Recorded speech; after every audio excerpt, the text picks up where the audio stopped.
Happy Friday, everyone.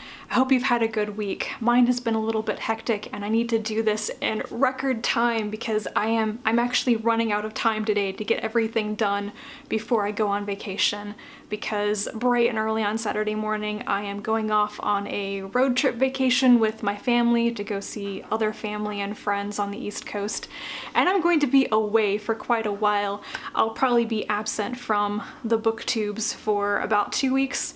I do have one video pre-filmed and scheduled to go up while I'm gone, but otherwise I did not get enough stuff done before I needed to go, so sorry about that.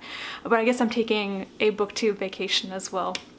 So today I didn't want to disappear without doing a quick update, so I wanted to do a Friday Reads, what I'm currently reading, my vacation TBR, which is very important, and I got a box of books in the mail because my small beer press order arrived right before I left, and I wanted to show you those books. So let's start off with what I'm currently reading.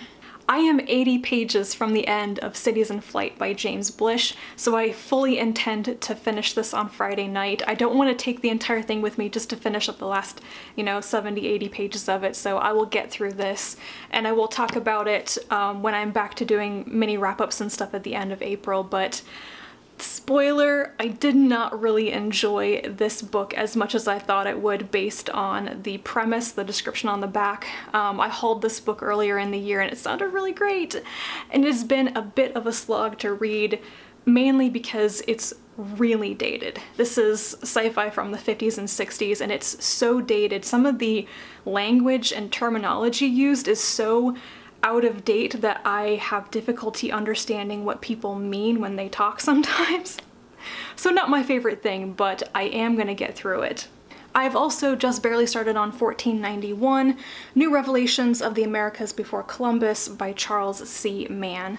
This is a nonfiction book about how much more advanced and sophisticated civilizations in the Americas were before Europeans arrived. Lots of people think that they weren't very advanced, but there is apparently a lot of evidence that they were, and we've been misinformed. I think this is very fascinating. I've been meaning to read this book for years, and I'm finally doing it. But I'm only just 16 pages into the book so far. I don't plan on taking this with me on vacation because it's a pretty long book, it's pretty dense, and I have shorter things that I want to get through while I'm on vacation. And then the one book that I'm currently reading that I will take with me is Into the Fire by Elizabeth Moon. If you've been paying attention, you'll know that I started reading this over a month ago, and then I said I was going to finish it in one fell swoop over a weekend, and then I never did. Yeah, this happens sometimes. I'm loving this book, but somehow it got at the bottom of all of my priority TBR piles in March, but I'm going to take it with me and finish it up, and I know I'm going to really enjoy it. And now for things that I haven't read but I'm taking with me. The first one is Summer and Orchis by T. Kingfisher. Of course I want to read this because I love Ursula Vernon stuff, but this is nominated for, it's essentially the young adult Hugo Award category, except it's not actually a Hugo Award and it doesn't have an official name yet, but basically it's up for a brand new YA award, and that is motivation for me to read it as soon as possible, and it's relatively short. And then I need to work on getting my translated works percentage up for my statistics, so I'm going to take Typescript of the Second Origin by Manuel de Pedrolo, which is translated by Sarah Martin. I've talked about this multiple times because it was one of my anticipated books of the year, so it's a pretty new release. It's basically young adult science fiction, I'm pretty sure. I read tiny bits of it and I was like, yeah, this is kind of YA-ish, but it's also short, hence why I'm taking it too. And then I'm going to take If on a Winter's Night, a Traveler by Italo Calvino, which I think is translated by William Weaver. Yes, it is translated by William Weaver. And I don't really know what this is about, but I read the Kindle sample and thought it was written in a very interesting way. So hopefully I really enjoy it. I know some people end up hating the way it's written, but I think I'm gonna really like it. And the last physical book that I'm going to take with me is going to be a reread, and that is Foreigner by C.J. Cherryh.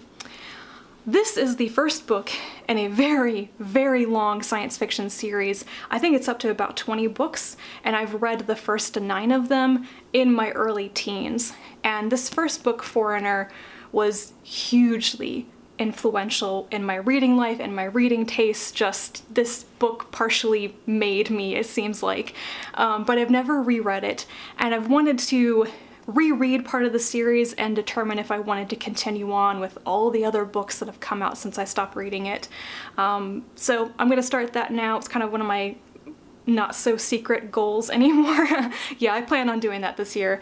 I actually come to this reread with some trepidation though, because I know some people who have read this for the first time in the past year or so and have really, really disliked it. I don't remember the things that people disliked, but we will see what I think now. I'm a much more critical, analytical reader than I was in my very early teens, but I think I might still really enjoy it. And of course I'm taking my Kindle. There are a bunch of things on here that I might try reading, but my two priority ones are Mandelbrot the Magnificent by Liz Ziemska, which I thought nobody on BookTube had talked about, but it turns out that Elizabeth from Books and Pieces just mentioned it in her recent February-March wrap-up, and she thought it was pretty decent, so I'm looking forward to that. And the other one, another Tor.com novella, is Acadie, or Acadie, by Dave Hutchinson, which I can't believe I haven't read yet, but I keep forgetting I bought this novella. Every once in a while I'm like, you know, I should really buy that and read that, and then I go to the Amazon page and it says, you bought this book months ago. My mind, it's a sieve, you know? So that is my vacation TBR, and now for the box of books. So I absolutely love Small Beer Press. They publish a lot of books that I've really enjoyed. I think they might focus more on short story collections, but they've certainly done a lot of novels too. So I ordered 3 things. I ended up getting 4 books, so we'll look at what that is too. I always go directly to their website and order from them because I love them. It's run by Kelly Link and her husband Gavin Grant, and they have excellent customer service too, by the way. I'm always getting books very, very fast from them once I order. So I got Ambiguity Machines and Other Stories by Vandana Singh.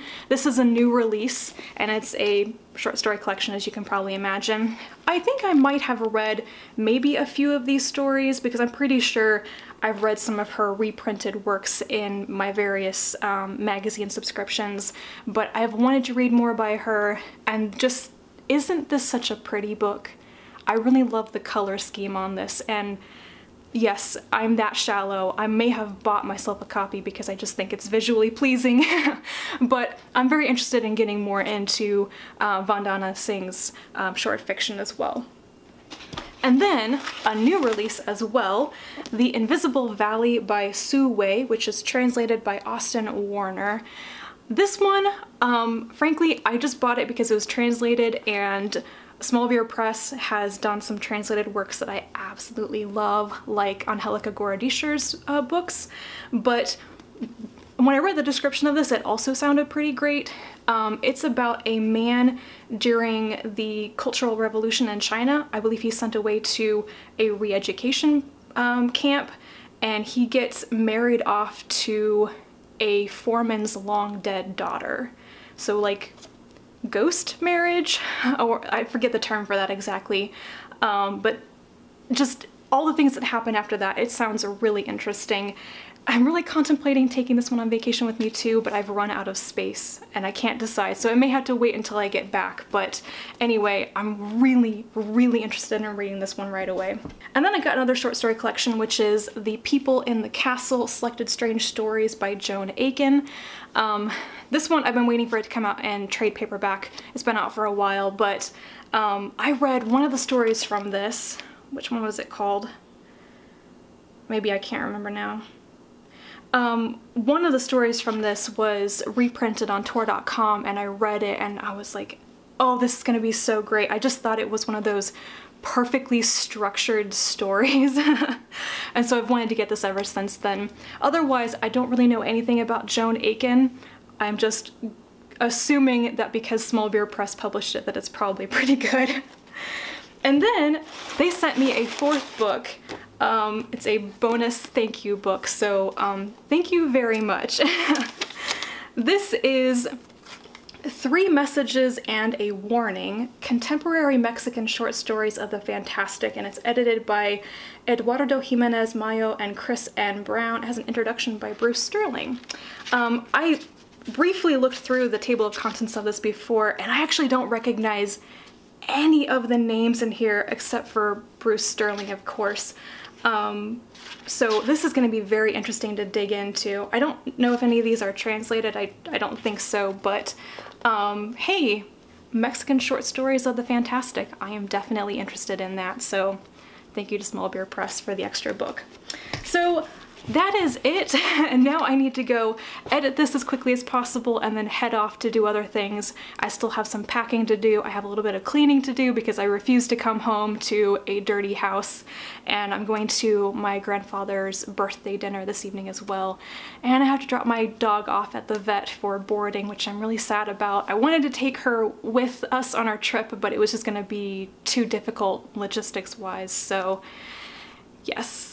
I've never boarded my dog for this long before, and I'm a bit anxious about it. I might be as anxious as she will end up being, but anyway. So that is it for me. I'll be back to talk to you guys again in a little while. Have fun, enjoy yourselves. Hopefully you will all still be here when I get back. Don't trash the place too much, and I will talk to you again soon. And until then, bye.